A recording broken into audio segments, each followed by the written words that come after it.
Jack had just been released from prison when a piece of tofu suddenly hit him on the head. Immediately after, a police officer approached and slapped him hard twice on the cheek, then stuffed cigarette butts into his bag. Jack remained silent.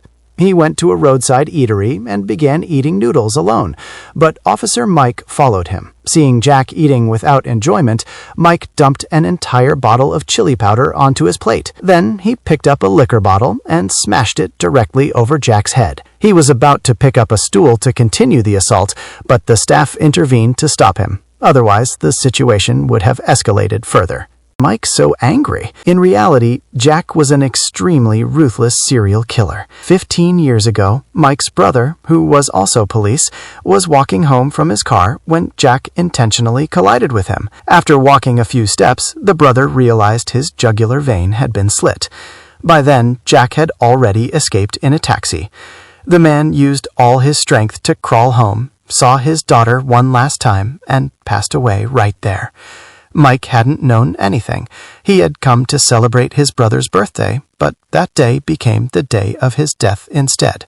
In court, 16 victim families testified against Jack and demanded he be hanged. However, because evidence was insufficient in some cases, he was sentenced to only 15 years.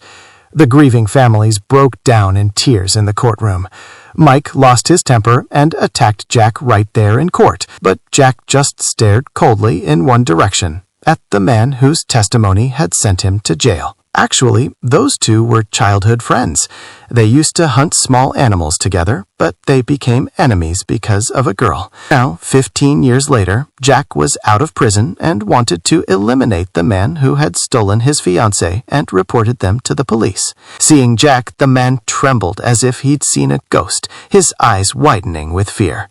Jack pulled out a knife but didn't strike. He simply threatened them, saying, "Tonight will be your last peaceful night."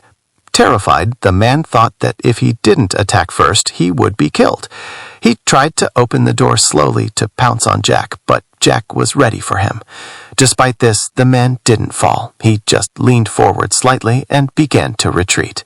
He understood that Jack did not intend to let him live. He strategically backed away while Jack stood perfectly still inside the room, eyes fixed to the door. As they both waited for each other, there was a sudden knock. The confrontation stopped.